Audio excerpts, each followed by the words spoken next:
السلام علیکم. وعلیکم السلام.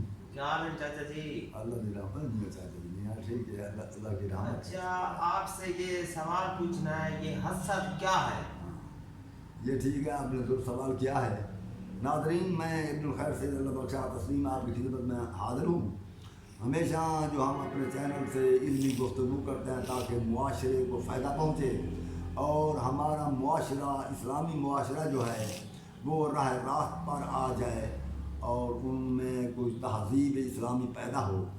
تو اس لیے آج اس سلسلے میں بھی ہماری یہ بیٹھک ہے. مجھ پر سوال کیا گیا ہے حسد کیا ہے. حسد بہت بری عادت ہے.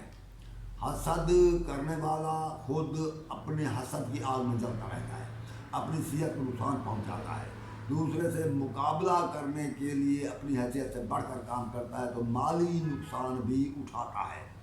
تیسری چیز یہ ہے کہ جب حسد حد سے زیادہ بڑھ جاتا ہے تو جس سے وہ حسد کرتا ہے حسد کرنے والا اس کو اپنا دشمن سمجھنے لگتا ہے. حسد ہر صورت میں جائز نہیں. حسد رشک کی حد تک جائز ہے کہ آدمی یہ کوشش کرے کہ فلاں کے پاس اتنا مال ہے تو میں بھی مال بناؤں اور محنت کروں. آواز اونچی لیکن ہاں آہستہ. اچھا میں بھی کوشش کروں، میں بھی مال بناؤں، مال کماؤں، کام کروں. اس حد تک تو حسد جائز ہے، مگر اس سے جب بڑھتا ہے حسد تو حسد کرنے والا اپنے مقصود کا نقصان چاہتا ہے. یہ اس وقت حسد حرام ہے شریعت میں اور نقصان دہ ہے. تو اللہ تعالیٰ قرآن مجید میں بھی فرمایا ام یحسدون الناس علی ما آتاہم اللہ من فضلہ کہ اللہ اگر اپنے کسی بندے پر کچھ اپنا فضل کر دے تو لوگ حسد کرتے ہیں، مگر یہ حسد کرنا بہت بری عادت ہے، اسلام اور قرآن کی روح سے ناجائز ہے. ایک اور بھی تو ہے نا، اور جو آخری آیت میں جو ہے کہ حسد کے شر سے بتاؤ.